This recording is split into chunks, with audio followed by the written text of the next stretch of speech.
The long-awaited opening night is finally here. The champs take their title defense at home against last season's AFC number 1 seed, the Baltimore Ravens.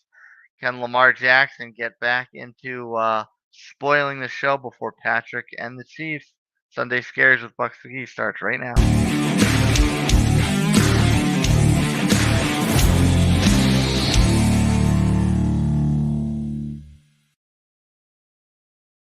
Nutmeg 2 Palmetto here in your case you're running Nutmeg. Why are you flying solo? Well, Bucks McGee has a couple personal obligations. He will miss the first couple shows of the year. He'll be back Sunday, but I have a very special guest co-host for this Chiefs-Ravens game. Please welcome the host of the Breaking It Downs podcast, Mr. Greg. Let me ask you, sir. First of all, let me thank you for stepping in and filling in for Bucks McGee on short notice. And let me ask you a very simple question. We've long awaited the opening night of this season. How happy are you that football has returned to our life? If there's a word beyond ecstatic, that would be the word. Incredible. It seems like so long, and as much as I love the summer and other sports and all that, you get to the time of year where you're ready for fall and football, so it's phenomenal. No other way to put it. So, interestingly enough, in this opening game / rematch of last year's title game, we, of course, had a rather unexpected photo finish. So let's talk about that final play. Down to the back of the end zone. Previous two plays, Lamar missed two, you could argue, wide open targets, likely the first time, and then Flowers in the center of the end zone, and then this eventual toe tap that never became such by likely again in the back of the end zone. So, I mean, how do you kind of gauge that last drive, that last opportunity for the Ravens? Well, I think the easy narrative would be, and I've had a problem with it too. Like, I picked Baltimore to win the Super Bowl last year, and obviously they came up short. I thought the game plan, too many bad penalties. You can blame Lamar.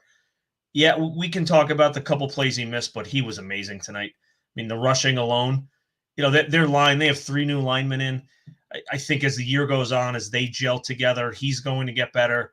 He was running for his life the whole night, made plays on the improv all night. And listen, I mean, it's literally a matter of an inch. I mean, we joked off air. If it was the size of my foot, your foot, most probably human beings, I mean, he probably has, I want to look this up after, he probably has a size 14 shoe.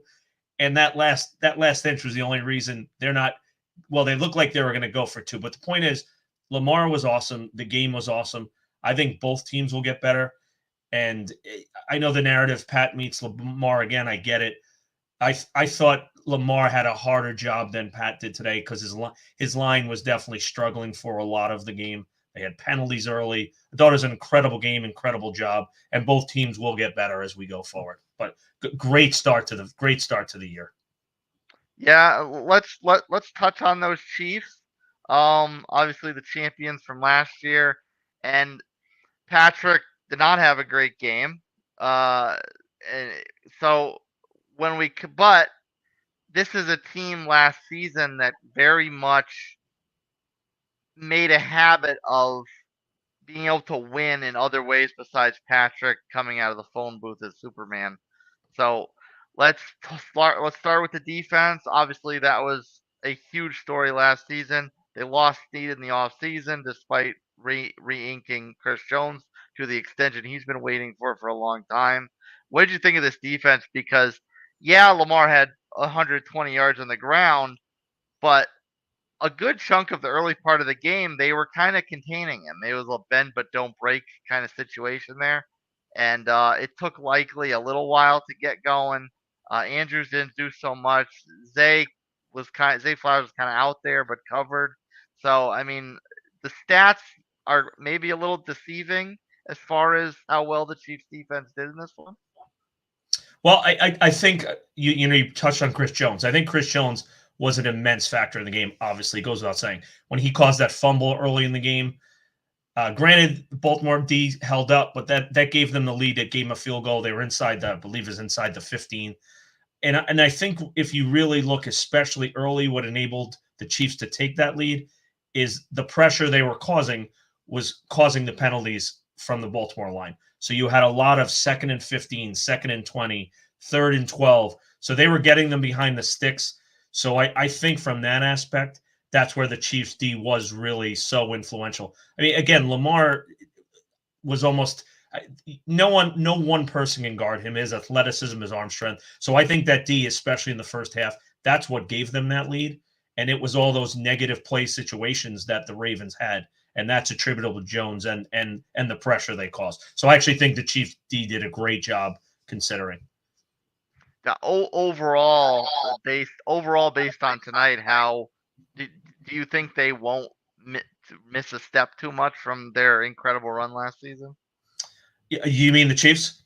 Yeah, I, their defense, the Chiefs' defense, I should yeah, I clarify. mean, they have some new pieces, but I think on a whole, I mean, you can make an argument for Jones is the most influential defensive player. I mean, they made some big plays already tonight, and I don't see any reason why they wouldn't get better as the season goes along. So I think the Chiefs on a whole, I don't think you've seen nearly their best, which is a kind of a scary thought. But yes, I think that because I think the Chiefs offense, remember last year, I think the Chiefs offense defense needs to be good, not great. Where last year, if you remember through almost the whole season, the receivers had the most drops. They had to rely more on the run game, but he did not have the weaponry that he has this year. And we saw what Worthy did. They're going to get Hollywood Brown back. That speed's going to be backbreaking again. I think that Chiefs D will be good, and it doesn't even need to be as great, especially when you have Jones anchoring it. Yeah. Before I touch on the receivers, let's touch on Pacheco a little bit because he was kind of got banged up towards the end of last season, and the way he runs, it's that's just kind of gonna happen.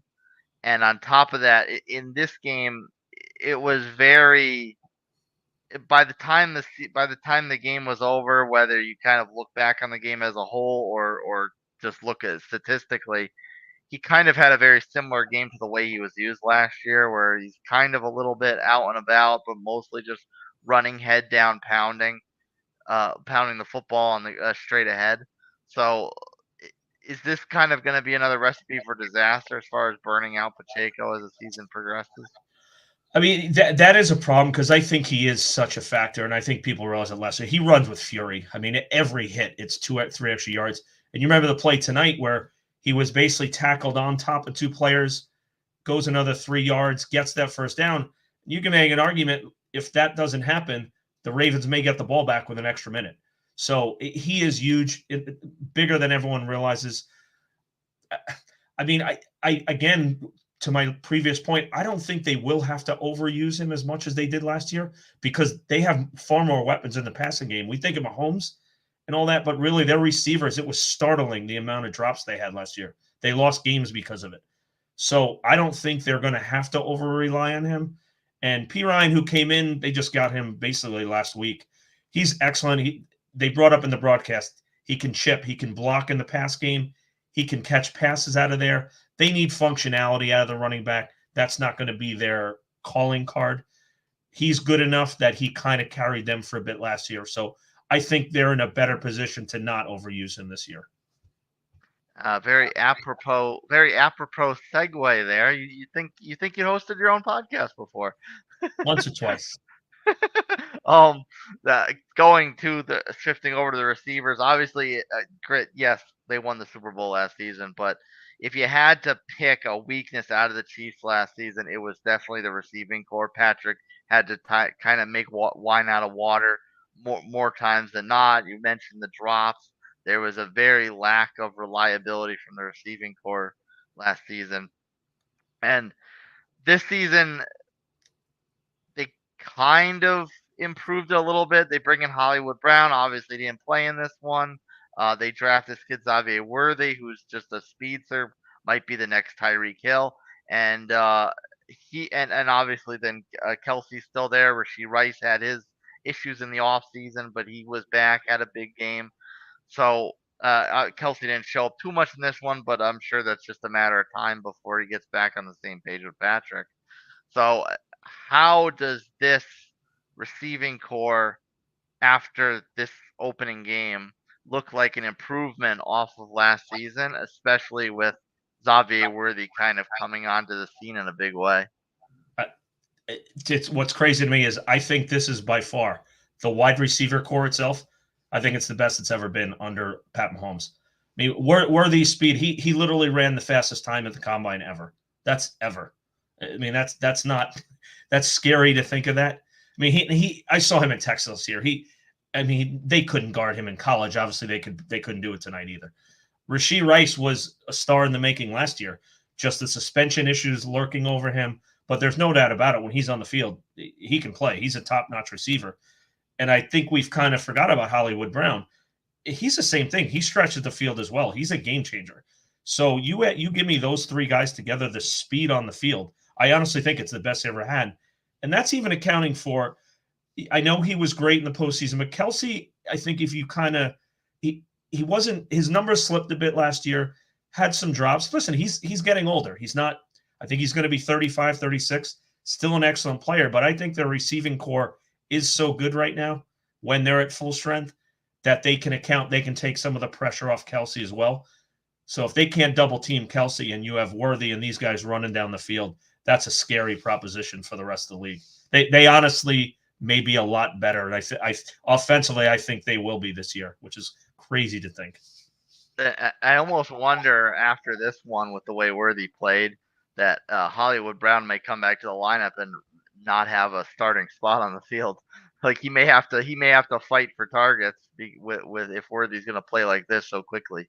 The great thing about that is even if that's the case, those guys take one or two plays, they change a game. So that's what they have right now. Like they last year, if you saw that, teams are playing their safeties high. They were trying to keep they knew they could they didn't have to worry about going deep, which I think that contributed to Kelsey. Not, I don't want to say he obviously had a good year, but his numbers weren't the same. And I think it was easier to account for that because they weren't worried about the stretch play. This year, it's a track meet on the outside. So I think all those guys, to assume as well, one other thing, none of these guys are going to stay healthy for 17, 18 weeks. I mean, I hope they do. I don't root for injuries, but they have a plethora of riches right now that the team speed. I would love, like old school when we were kids, to line them up in a gym, their receivers, just have a race against the other guys, a relay, whatever you want it. I can't see how any other team's beating them. Unbelievable. Track meet. Who are you taking in the old egg and spoon race? Yeah. But honestly, they just like it's so funny to me that Mahomes really that wide receiver core last year offered next to nothing.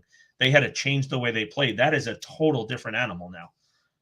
Honestly, I think it's the best group of weapons he's had. I really do.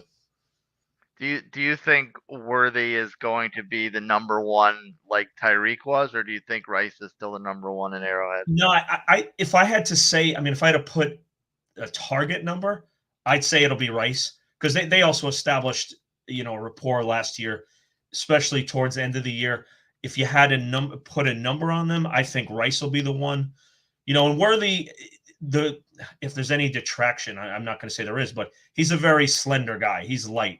I don't think you want him catching 14 balls a game. I don't want to say a gadget guy because he's far more talented, but I think you want to limit his amount of touches with every game while also giving him his due props. So, but I do think Rice, to answer the question, I think Rice will be the end of the year. He'll have the most targets of the receivers. So switching gears, because of course there was another team in this, to over to the Ravens. You already spoke on how statistically how explosive Lamar was in this, but it took him a while to get going. And there were a lot of accuracy miscues. Obviously, accuracy is something he's continued to work on as his career's progressed. And there were a number of plays, especially on that last drive, where he missed open receivers. Is this something that he still like? They brought in Derrick Henry this year to help him out on the ground, so he doesn't have to get 120 yards every game. But Henry was a little slow going. I mean, he had the touchdown the opening drive, but apart from that, it was kind of 5, 7, those type of runs, the hard, tough runs, but nothing really game breaking.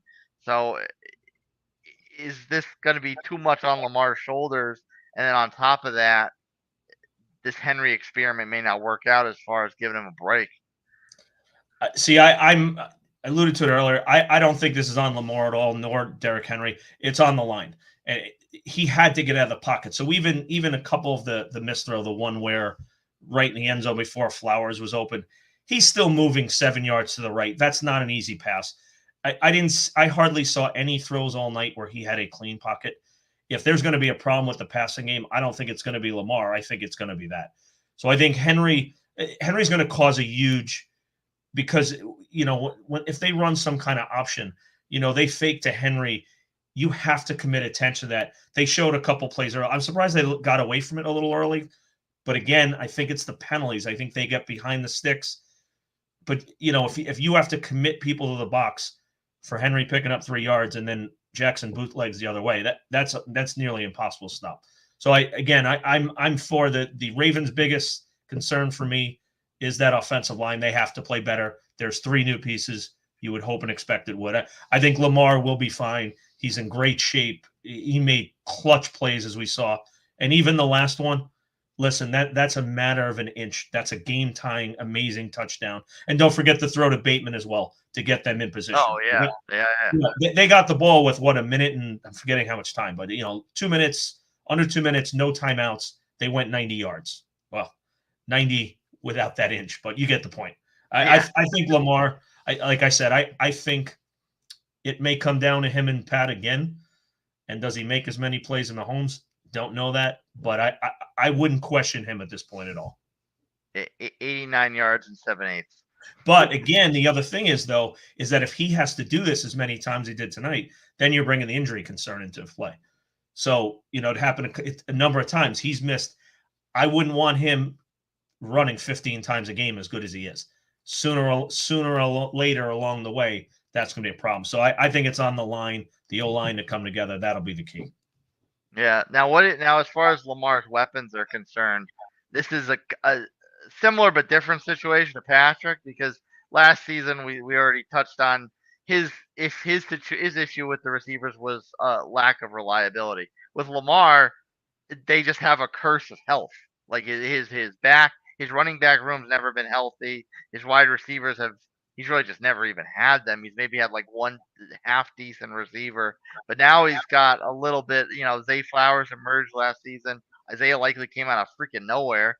Mark Andrews was hurt, but they said on the broadcast that he's apparently healthy. But if Isaiah Likely's gonna play like he did in this one, I mean, Mark Andrews may just be like a blocking tight end, or kind of like, oh, hey, don't forget about me, I'm over here. Like, what do you think of? And then of course we throw in Henry if he can actually stay healthy. So what do you think about Lamar's weapons this year compared to last season, and not just last season but years past? I do. My concern I would have, so Likely was amazing, and at the end of the year when Andrews was out, he did play a big role. I don't think any of us knew how would that translate. Just quickly, I sent a text to one of my buddies during the game who has he drafted Mark Andrews in fantasy pretty early. I was like, I'm just saying, I'd be a little concerned of this. Now, I don't think they're going to ignore him, and Likely, having a 2 tight end, Justice Hill underrated. He can catch out of the backfield. But I do think that there is a concern in this. I think Zay Flowers is on the verge of stardom, but if he goes down, Bateman, former first-round pick, but he's kind of your deep ball guy now. That's really all you're getting from him for the most part. If Flowers goes down, I don't love the second receiver per se, wide receiver. I don't think their wide receiving core is pretty deep. That could be an issue for them. Yes, you're going to utilize Likely as probably a combo.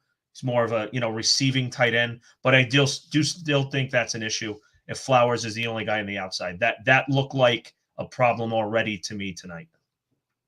Let's put the microscope on Henry, because based off tonight, he just kind of looks like he's a kind of a bulldozer and a short yardage guy, not really the game breaking athlete he's been in his career in the past. So when it comes to Derrick Henry, obviously that was a big signing to give some kind of to get a running back who actually stay healthy, at least behind Lamar, and 2, someone who can carry the workload so Lamar doesn't have to have under 50 yards every game. So, uh, but based on what we saw in this one, is this the current is this Henry the real Henry? Like, is he not really King Henry anyways, maybe just Prince Henry, and he's just going to get some tough yards and finish off some runs as opposed to actually being able to carry a workhorse load for the Ravens. See, I think my thought going in, I thought Henry actually played a decent game tonight. I think you can't expect 4 years ago Henry anymore.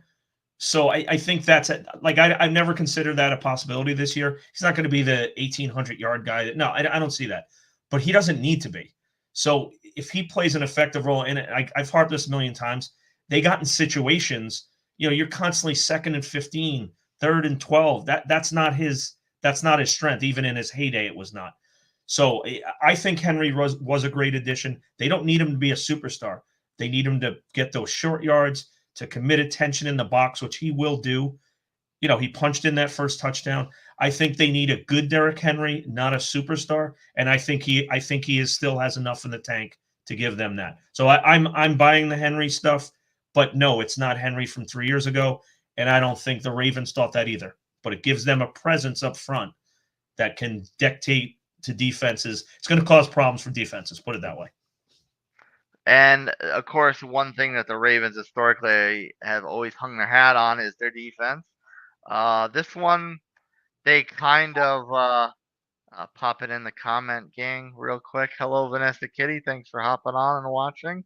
Uh, so when it comes on, when it comes to the Ravens defense, we really had a situation in this one where they kind of made Patrick work for some stuff, but they didn't really stop him. Obviously, Worthy got out. They were able to hold Kelsey fairly well. Rice got out a little bit. Do you see any problems in this game for the remainder of the season, as far as the Ravens defense being comparable to Ravens defenses of old? I think talent-wise, they're still on that level. And listen, it's going to be hard to duplicate what they did last year, period. I mean, they were first in almost every statistical category. But I don't think, like, if you looked on the pregame, and I'm just curious about this, like when they introduced all the starters, or actually not the pregame when the game starts, the Pro Football Focus ranking, it did strike me. I wasn't looking for the number, how many of their guys are top 10, top 20, all across the defense. Two things that I noticed: the second Worthy touchdown, that was a broken play. So the corner was looking for, I forgot which corner it was. The corner was looking for safety help, didn't get it. I'm going to chalk that up to a week 1 mistake. Don't forget, they don't play, the starters barely play in the preseason anymore. So that was a blown coverage. I don't think that's a talent issue. So I don't see that at all. They caused pressure on Mahomes. They got to him. They got that last minute stop. The one thing I'll say, though, is it was a huge factor in the AFC Championship game. And as good a coach as Harbaugh is, and I'm not blaming him for this, those late hits have to stop. Do you remember the play early in the game? Yeah. Patrick Queen hit. They got lucky. He hit him a good 5 yards. No, he didn't crush him. But Was it McQueen? I thought it was Roquan when he hit sorry, Mahomes out of. sorry, I meant Roquan Smith. Sorry, I'm aging myself here. Roquan Smith. Yeah, Roquan. Thank you. Roquan hit him, even though he didn't hammer him. They were lucky as heck. You can't put two hands on the quarterback 5 yards after. And then the last one, that was a penalty. That's a huge play there. It cost a minute, even though I eventually got a stop. That's the thing. And in that AFC Championship game, they had so many hits to the head, late hits, dumb penalties that were going to get off the field. I would say that would be my thing, their over aggressiveness. Granted, they took a hit to the head early. I'm not going to go crazy on that one. Sometimes plays happen, rushing the quarterback. But on a whole, I think they will be fine. But that would be my concern. They got to cut that out because it cost them a season last year, and it could again. I think talent-wise, they're fine, though. Discipline more of a factor than talent level. And this one, and again, that I'll use that play in particular. That play where it was blown coverage, and that's lack of reps on the field. That's lack of. So I'm going to chalk it up to that. I think the Ravens defense will be fine. And now, kind of forecasting a little bit. Obviously, these two teams met in the AFC Championship game last season. Are they destined for a rematch? Yet another rematch at the highest stage, shy of the Super Bowl, or is there someone else in the AFC that can kind of knock one of them off the perch? Well, I think I'm going to start with the Chiefs. I think the Chiefs not only are going to have the most talent, especially again that skill position talent better than it's been. Another factor too is I don't think their division is as strong. So Denver might be improved. The Raiders might be okay. Chargers will definitely be more disciplined with Staley, but they're not going to have the talent the Chiefs have. So I think the Chiefs have a better road to home field, to the better record. I think Baltimore's concern is that division's a gauntlet. I mean, Cincinnati with Burrow back, so Cincinnati could see themselves right there again. If they have a healthy offense, they could be there. I would think Pittsburgh, not a great team, but they're good. Cleveland's defense. So off the top of my head, I think the Chiefs, I'd put them in the AFC Championship game now. I think Baltimore's more a question mark because of that offensive line. I think the team that I would say would be a Cincy. I'd say Cincy right now, but whoever comes out of that AFC North, I think it's between them two, would be my favorite to play them in the AFC Championship. I'm going to challenge you a little bit on that because Bucks, McGee, and I are not big on the Bengals because of how they've kind of managed their team in the offseason with the contracts. Chase obviously still isn't signed long term. He's threatening to hold out even though he's still under contract. They passed on Mixon and brought in Zach Moss. Now, obviously, he was a Cole last year, and I really liked Zach Moss. I was sad to see him go, but he's not Joe Mixon. And there were I think some other players on the defense that they had that they kind of haven't taken care of either. So how come? So I mean, what's your realistic claim? Is it just Joe Burrow's return to? I think that's a lot of it. That's definitely a lot of it. I mean, you saw 2 years ago that. I mean, he's the last guy to beat Mahomes before the Super Bowl. They won in Kansas City.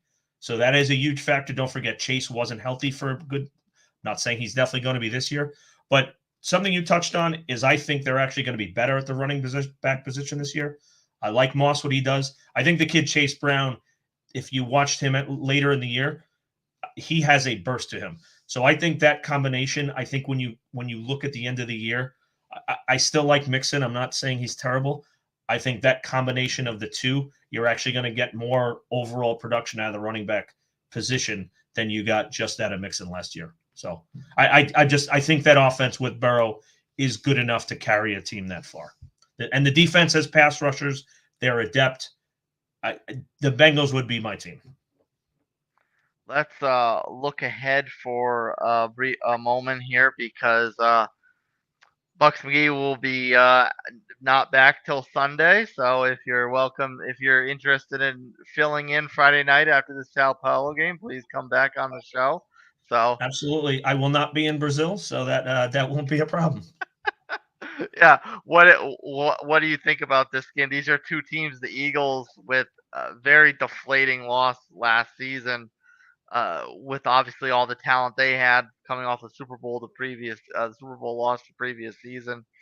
They re-signed both their wide receivers, which I personally wasn't expecting. I thought they were only going to be able to sign one, if that. They threw a ton of money at Saquon Barkley, stealing him away from your precious Giants.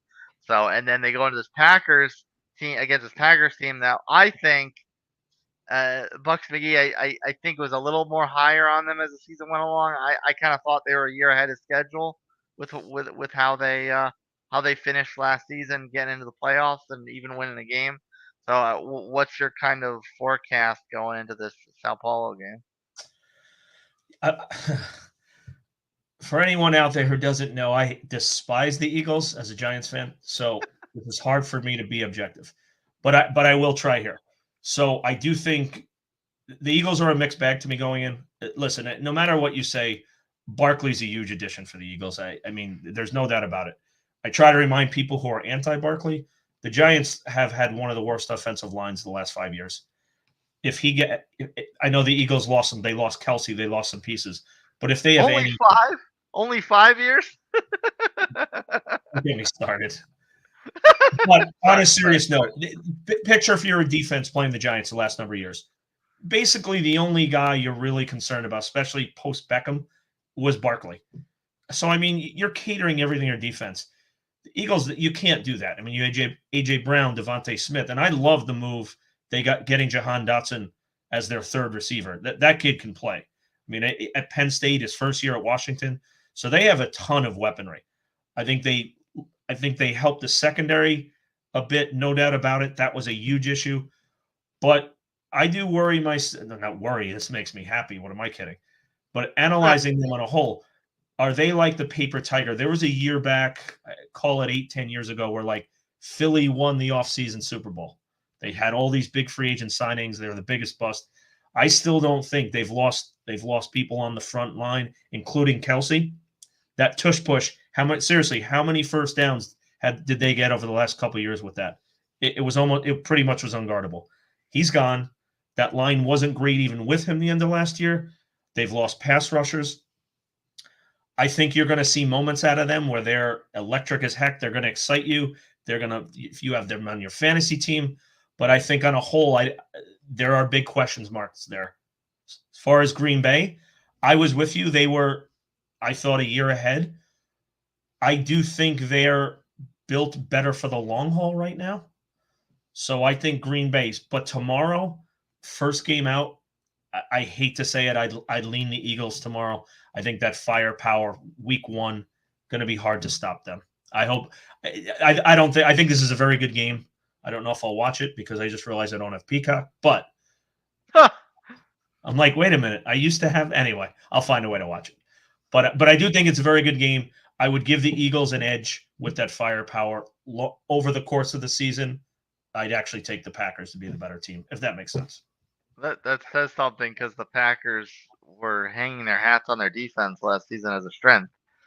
So if the Eagles come in and light them up, that's like, ooh. Well, Eagle bruise. Speaking of the Giants, they took Xavier McKinney, our safety, who was one of our, if not our best, well, definitely the secondary players the last number of years.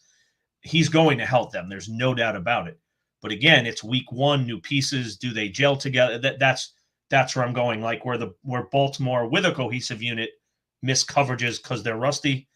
I think you'll take a little time for pieces like Green Bay to gel as well. So I hope Green Bay wins though. But I would pick the Eagles tomorrow night, unfortunately.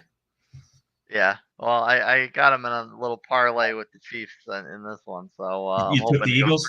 I'm going for 3 for 3. I got the over. I got the Chiefs on the money line, and I got a little parlay with the Chiefs and the Eagles. Yeah, and like again, I really do think, and injuries are concerned, but I think Barkley, like if you've seen, he was facing stacked fronts all the time.